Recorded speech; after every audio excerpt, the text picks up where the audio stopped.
राज्यपाल सीपी राधाकृष्णन रांची में आयोजित कैंसर कॉन्क्लेव में हुए शामिल। कहा, कैंसर से निजात पाने के लिए सबको एक साथ करना पड़ेगा काम।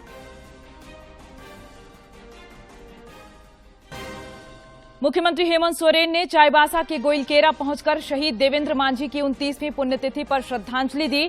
कहा, शहीदों का सम्मान राज्य की परंपरा। केंद्रीय मंत्री अर्जुन मुंडा खूंटी में दिशा की बैठक में हुए शामिल। सरकार की फ्लैगशिप योजनाओं की समीक्षा की। अधिकारियों को आवास योजना के लाभुकों के चयन में भेदभाव नहीं करने को कहा। और विश्व कप क्रिकेट में भारत और पाकिस्तान के बीच मुकाबला जारी। पाकिस्तान ने दिया 192 रनों का लक्ष्य। ट्रॉफी टूर पर देवघर पहुंची महिला एशियाई चैंपियंस ट्रॉफी।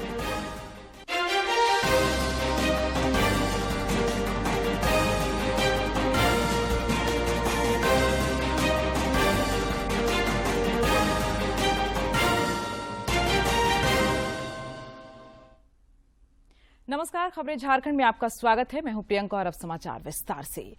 प्रधानमंत्री नरेंद्र मोदी अब से कुछ देर बाद मुंबई में अंतर्राष्ट्रीय ओलंपिक समिति के 141वें सत्र का उद्घाटन करेंगे। उद्घाटन समारोह में अंतर्राष्ट्रीय ओलंपिक समिति के अध्यक्ष थॉमस बाक और अन्य सदस्य तथा भारतीय ओलंपिक संघ सहित विभिन्न खेल संघों के प्रतिनिधि शामिल होंगे।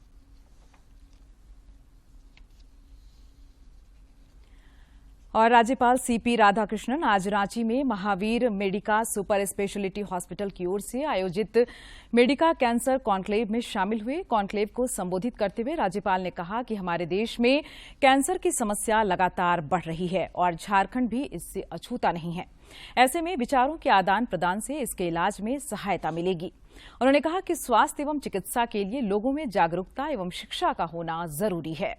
उन्होंने स्वास्थ्य बीमा के संबंध में भी जागरूकता फैलाने की बात कही ताकि वक्त पर लोगों को इलाज में कठिनाई न हो। मुख्यमंत्री हेमंत सोरेन ने आज पश्चिमी सिंहभूम के गोइलकेरा शहीद स्थल पर पहुंचकर शहीद देवेंद्र मांझी की 29वीं पुण्यतिथि पर उन्हें श्रद्धांजलि अर्पित की। इस दौरान उन्होंने कहा कि शहीदों का सम्मान राज्य की परंपरा है। और जिस तरीके से हमारे आंदोलनकारी सिपाहियों ने यहाँ के आदिवासी, यहाँ के जल जंगल जमीन के प्रति अपने आप को समर्पित किया, आज उसी का नतीजा है कि हम अपने शहीद के प्रति अपना सम्मान दिखाकर इतने सारे लोग जमा होते हैं।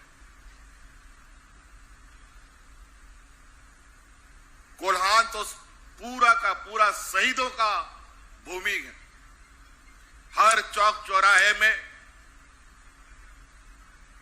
कहीं न कहीं हमारे आदिवासी मूलवासियों का कोई शहादत स्मृति जरूर बना है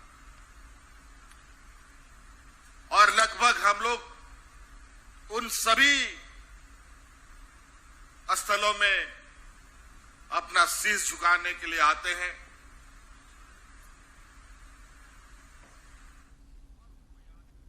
मुख्यमंत्री हेमंत सोरेन से आज रांची महानगर श्री दुर्गा पूजा समिति, रांची जिला दुर्गा पूजा समिति और औद्योगिक जगन्नाथपुर क्षेत्र दुर्गा पूजा समिति के एक संयुक्त प्रतिनिधिमंडल ने मुलाकात की। इस अवसर पर प्रतिनिधिमंडल के सदस्यों ने मुख्यमंत्री को सपरिवार विभिन्न पूजा पंडालों का भ्रमण करने के लिए आमंत्रित किया। मौके पर प्रतिनिधिमंडल के सदस्यों ने मुख्यमंत्री को माता रानी की प्रतिमा एवं चुनरी भेंट कर सम्मानित किया।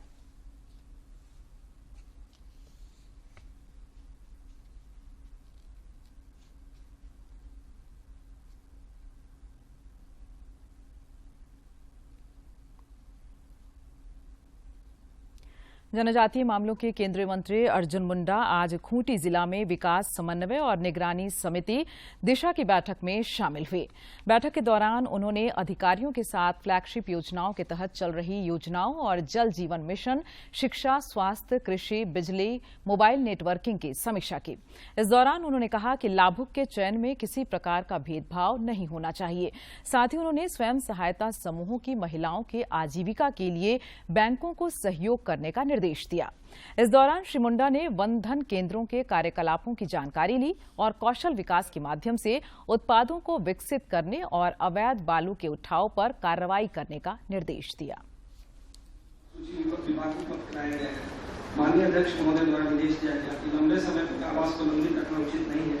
नियमानुसार कार्रवाई करते हुए बंद करवाना सुनिश्चित किया जाए। साथ ही माननीय जिले के विकासात्मक कार्य योजनाओं को कार्यान्वयन के दृष्टि से बहुत सारे ऐसे जन मुद्दे होते हैं जो जनता के लिए बहुत उपयोगी होती है कि उस पर समय समय पर अनुश्रवण करते हुए सारी सुविधाएं जनता तक पहुँचे।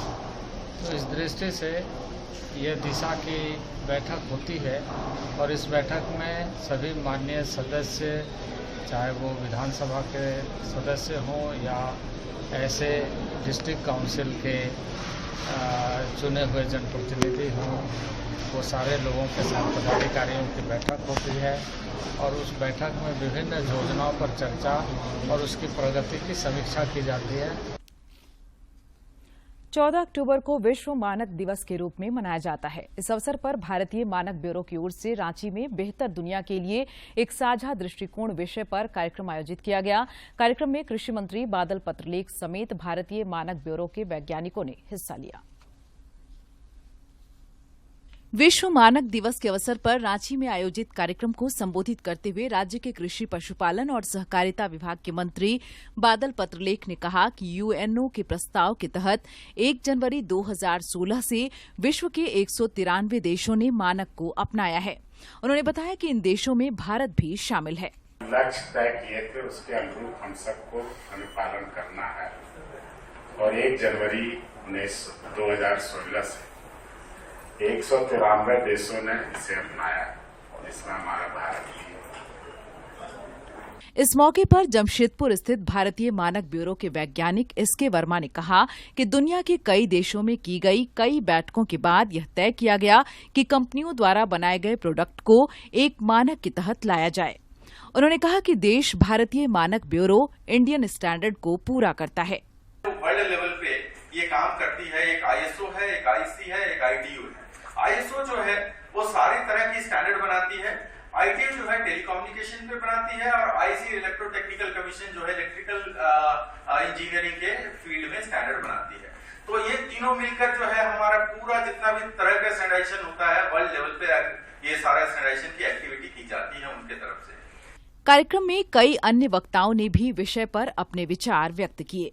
दूरदर्शन समाचार के लिए रांची से कर्मवीर की रिपोर्ट। राष्ट्रीय शिक्षा नीति पर स्पष्ट और महत्वपूर्ण सूचनाओं को साझा करने के उद्देश्य से केंद्रीय माध्यमिक शिक्षा बोर्ड द्वारा लगातार प्रयास किया जा रहा है। इस कड़ी में आज रांची से दिल्ली पब्लिक स्कूल में रीजनल लेवल पर प्राचार्य सम्मेलन का आयोजन किया गया। इस मौके पर राज्य परियोजना निदेशक और झारखंड शिक्षा परियोजना परिषद के निदेशक, सीबीएसई की academic assessment director, joint director और सीबीएसई के रीजनल ऑफिसर, विद्यालय के प्राचार्य समेत राज्य भर के लगभग 250 प्राचार्यों ने हिस्सा लिया। रांची स्थित डीपीएस स्कूल में राष्ट्रीय शिक्षा नीति इनिशिएटिव एंड रिफॉर्म विषय पर विचार विमर्श किया गया। मौके पर झारखंड शिक्षा परियोजना परिषद के निदेशक किरण कुमार पासी ने कहा कि राष्ट्रीय शिक्षा नीति 2020 को लेकर राज्य सरकार पूरी तरह से सकारात्मक पहल कर रही है।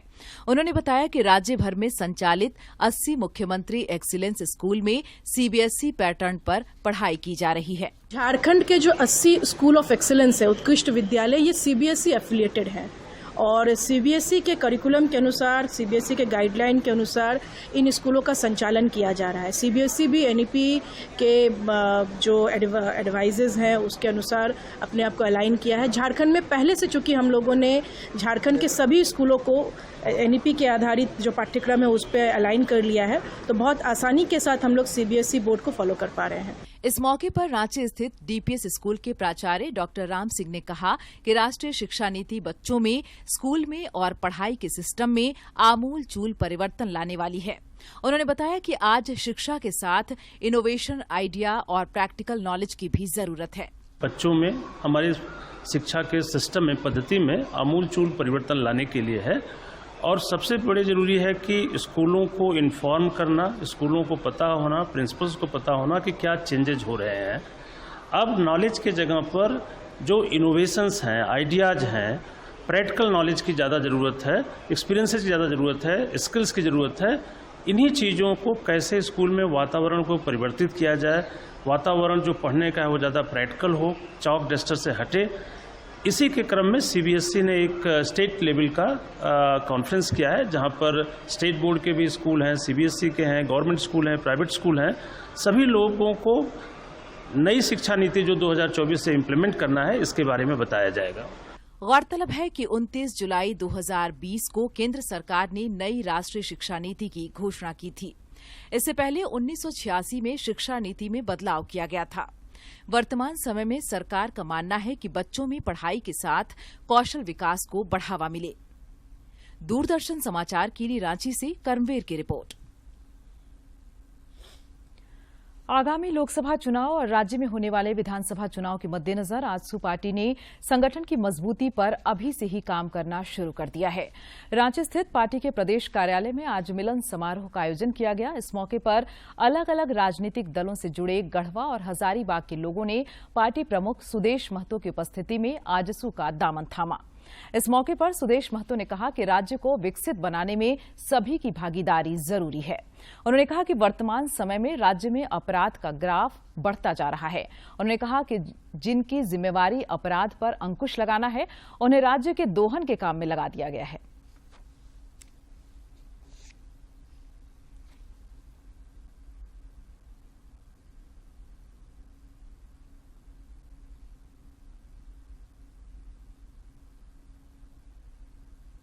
क्योंकि जिन लोगों को जो काम करना चाहिए, जो जिसके लिए जिनकी जिम्मेदारी है, उन लोगों को उस जिम्मेदारी से हटाकर राज्य के दोहन की जिम्मेदारी दे दी गई है। चरित्र बदलने की तैयारी हो रही है, काम बदल रहा है। जिनको लॉ एंड ऑर्डर को ठीक रखना था, संतुलित रखना था, जिसके ऊपर काम करना था, अब अनुसंधान के एक काम नहीं हो रहे हैं। आप देखेंगे कि जितने केस हैं, जितने मुकदमे हो रहे हैं, उसको समय पर जो कोर्ट में जो उनको सबमिट करना है, ये काम कभी बैठकर हो नहीं रहा है, कभी भी मूल्यांकन नहीं हो रहा है। अलग अलग डीजी से लेकर आईजी से लेकर एसपी, डीएसपी, ये हर लेवल में जो अनुसंधान का काम है बिल्कुल शून्य पड़ा हुआ है। गाजा पट्टी में चल रहे संघर्षों के दौरान वहां फंसे भारतीयों को स्वदेश वापस लाने की प्रक्रिया लगातार जारी है। इसके तहत आज 235 नागरिकों को लाया गया।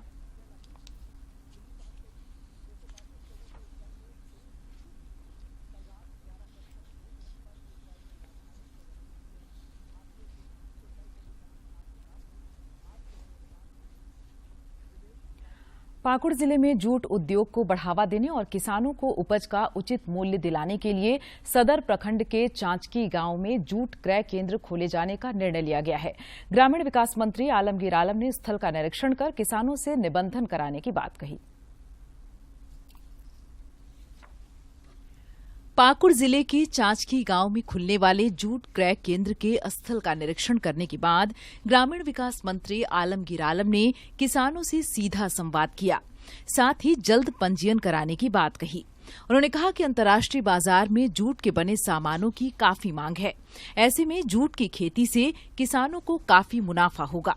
जिस क्षेत्र में होता है वहाँ का किसानों को कैसे राहत मिले, उसका उपज का सही दाम मिले, उस दिशा में हम लोगों ने प्रयास किया है।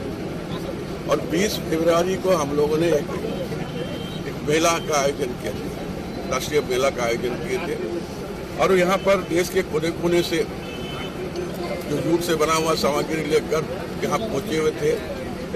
और उसी दिन हम लोग ऐलान किए थे कि किसानों को किसी से टाई अप करके उसका सही मूल्य कैसे मिले, उसके दिशा में हम लोग ने काम। जिले के सदर प्रखंड के लगभग 40 गांवों के 5000 से अधिक किसान जूट की खेती करते हैं।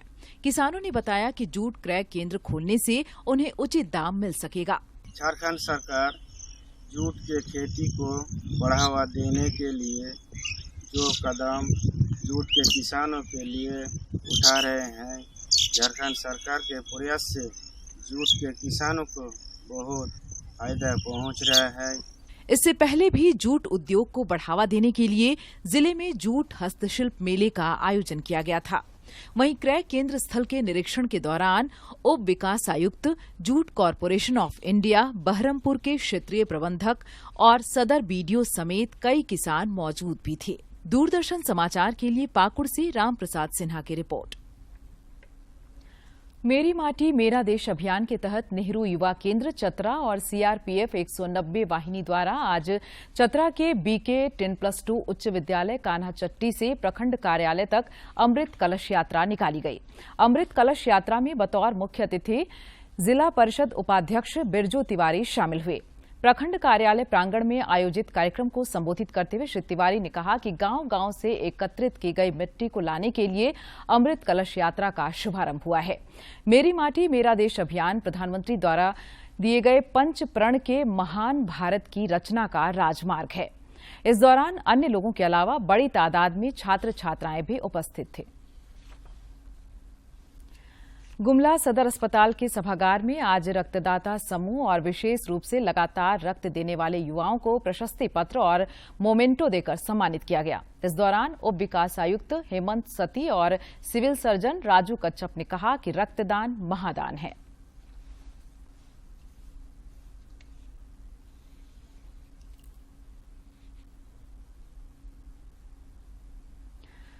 नक्सलियों के विरुद्ध जारी अभियान में चतरा पुलिस को फिर आज एक बड़ी कामयाबी मिली है। पुलिस ने सिदालू और सतपहरी पहाड़ के जंगल में छापेमारी कर टीएसपीसी के 2 सब जोनल कमांडर समेत 5 उग्रवादियों को गिरफ्तार किया। इनके पास से AK-56 semi automatic SLR, US made rifle, 275 round गोली समेत अन्य सामान बरामद किए गए हैं। इधर लातेहार जिला में भी पुलिस को नक्सलियों के विरुद्ध बड़ी सफलता मिली है, जहां पुलिस ने बूढ़ा पहाड़ के लाठू जंगल से 9 सिलेंडर बम बरामद किया है।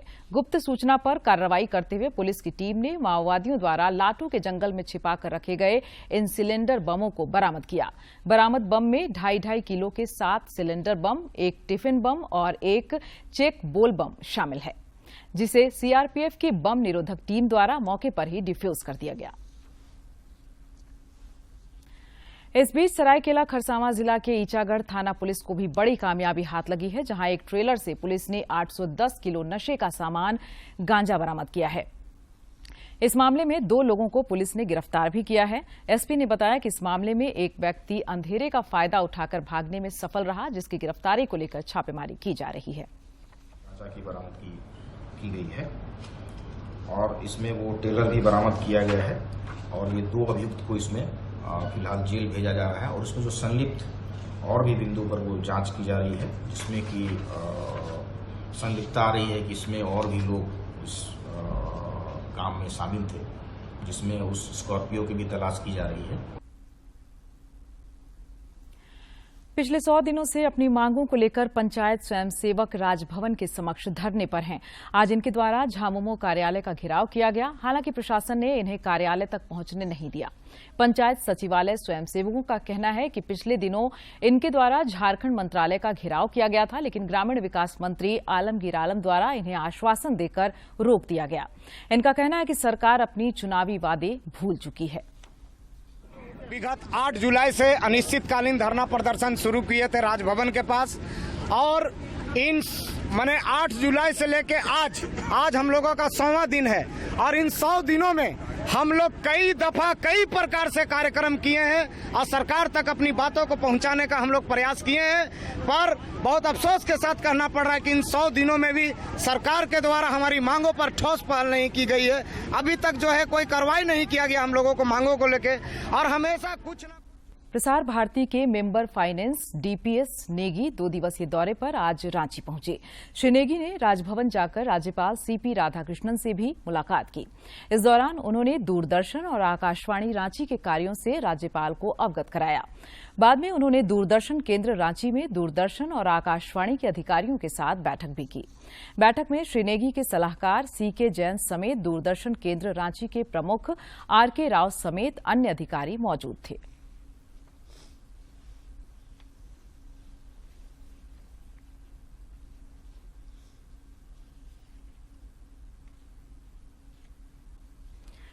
और अब खेल की खबरों पर नजर डालेंगे। पाकिस्तान के खिलाफ टॉस जीतकर गेंदबाजी का फैसला भारत के लिए सही साबित होता दिख रहा है। अहमदाबाद के नरेंद्र मोदी स्टेडियम में आज भारत ने पाकिस्तान को 191 पर ऑल आउट कर दिया। भारत की ओर से सिराज, बुमराह, हार्दिक, कुलदीप और रविंद्र जडेजा ने 2-2 विकेट लिए। पहले बल्लेबाजी करते हुए पाकिस्तान की ओर से कप्तान बाबर आजम ने 50 लगाई। यह वनडे में इंडिया के खिलाफ उनकी पहली 50 थी। मोहम्मद रिजवान 49 रन बनाकर आउट हुए। इसके बाद 36 रन के भीतर पाकिस्तान के 8 बल्लेबाज आउट हो गए। इधर रांची में Jharkhand women's Asia hockey championship trophy का आयोजन हो रहा है। मुख्यमंत्री ने कल चैंपियनशिप ट्रॉफी का अनावरण किया था। इस ट्रॉफी को सभी जिलों में घुमाया जा रहा है। इस प्रतियोगिता में एशिया देशों की कुल 6 टीमें हिस्सा ले रही हैं, जिनमें भारत, जापान, दक्षिण कोरिया, चीन, मलेशिया और थाईलैंड की टीमें शामिल हैं। खेल विभाग ने ट्रॉफी टूर प्रोग्राम का शेड्यूल जारी करते हुए जानकारी दी है कि ट्रॉफी टूर का आयोजन राज्य के विभिन्न शहरों में किया जा रहा है। और अब बात मौसम की। राज्य में मानसून की वापसी के बाद मौसम पूरी तरह साफ हो गया है। इस दौरान आकाश साफ रहेगा। रांची स्थित मौसम विज्ञान केंद्र के जारी पूर्वानुमान के अनुसार 20 अक्टूबर तक मौसम ऐसा ही रहेगा। 17 अक्टूबर को राज्य के कुछ हिस्सों में हल्का बादल देखने को मिलेगा।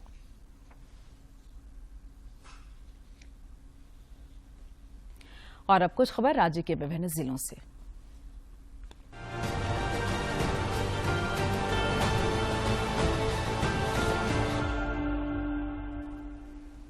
देवघर में त्योहार के दिन विधि व्यवस्था बनाए रखने के लिए सभी पूजा समितियों को निर्देशित किया गया है। पूजा पंडालों में अग्निशामक यंत्र, सीसीटीवी कैमरा, पर्याप्त संख्या में पहचान पत्र के साथ वॉलंटियर्स की प्रतिनियुक्ति करने का निर्देश दिया गया है। साथ ही श्रद्धालुओं से पर्यावरण सुरक्षा के दृष्टिकोण से प्लास्टिक और थर्मोकोल से बनी सामग्री का उपयोग नहीं करने का आग्रह किया गया है। रांची में विद्यार्थियों को अपनी प्रतिभा निखारने के उद्देश्य से आयोजित 3 दिवसीय झारखंड इंटेलेक्चुअल समिट 2023 का समापन हुआ। युवा शक्ति, युवा संवाद, स्वर्णिम भविष्य और मेरे राज्य का प्रवासी झारखंड वासी विषयों पर अतिथियों ने अपने विचार रखे। रांची में राजभवन के समक्ष टेट पास पारा शिक्षक सहायक अध्यापक समन्वय समिति के बैनर तले 53 दिनों से अनिश्चितकालीन धरने पर हैं। पारा शिक्षकों ने सरकार पर अनदेखी का आरोप लगाया है। संघ ने 15 अक्टूबर को कांग्रेस मुख्यालय के घेराव का फैसला लिया है। विधायक सरयू राय ने दावा किया है कि विधानसभा नियुक्ति मामले में विक्रमादित्य आयोग की जांच रिपोर्ट हाईकोर्ट में दाखिल होते ही हेमंत सरकार की अस्थिरता का दौर शुरू हो जाएगा। उन्होंने कहा कि विधानसभा नियुक्ति में गड़बड़ी मामले में सरकार के मंत्री आलमगीर आलम भी अभियुक्त हैं। जमशेदपुर में आरपीएफ की टीम ने टाटानगर स्टेशन पर ट्रेन में छूटे एक ट्रॉली बैग को उसके मालिक का पता लगाकर उसे सौंप दिया। इस बैग में लैपटॉप समेत लगभग 57,000 रुपए के सामान थे। यात्री हड़बड़ी में इसे ट्रेन में ही छोड़कर चला गया था। बैग पाकर यात्री ने आरपीएफ के प्रति आभार जताया है। बोकारो के चास मुफस्सिल थाना पुलिस ने जमशेदपुर से धनबाद जा रहे एक कोयला लदे ट्रक को जब्त किया है। पुलिस के अनुसार ट्रक में ऑस्ट्रेलियन कोयले की तस्करी की जा रही थी। वहीं ट्रक ड्राइवर के मुताबिक इस कोयले का इस्तेमाल हार्डकोर भट्ठे में किया जाता है। रामगढ़ में खाद्य सुरक्षा पदाधिकारी ने बाजार समिति क्षेत्र में खाद्य प्रतिष्ठानों में जांच अभियान चलाया। इस दौरान खाद्य सुरक्षा पदाधिकारी के द्वारा व्यापारियों के फूड लाइसेंस सहित अन्य दस्तावेजों की जांच की गई। रांची में जेसीआई की ओर से आयोजित एक्सपो उत्सव 2023 के दूसरे दिन लोगों की भारी भीड़ देखने को मिली। लोगों ने खरीदारी के साथ साथ स्वादिष्ट खाने एवं झूला का भी खूब आनंद उठाया। इस वर्ष एक्सपो का 26वां वर्ष है। यहां 300 से अधिक स्टॉल लगाए गए हैं।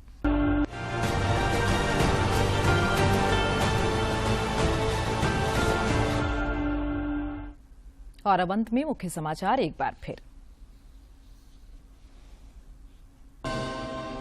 राज्यपाल सीपी राधाकृष्णन रांची में आयोजित कैंसर कॉन्क्लेव में हुए शामिल। कहा, कैंसर से निजात पाने के लिए सबको एक साथ करना पड़ेगा काम। मुख्यमंत्री हेमंत सोरेन ने चाईबासा के गोइलकेरा पहुंचकर शहीद देवेंद्र मांझी की 29वीं पुण्यतिथि पर श्रद्धांजलि दी। कहा, शहीदों का सम्मान राज्य की परंपरा। केंद्रीय मंत्री अर्जुन मुंडा खूंटी में दिशा की बैठक में हुए शामिल। सरकार की फ्लैगशिप योजनाओं की समीक्षा की। अधिकारियों को आवास योजना के लाभुकों के चयन में भेदभाव नहीं करने को कहा। और विश्व कप क्रिकेट में भारत और पाकिस्तान के बीच मुकाबला जारी। पाकिस्तान ने दिया 192 रनों का लक्ष्य। ट्रॉफी टूर पर देवघर पहुंची महिला एशियाई चैंपियंस ट्रॉफी।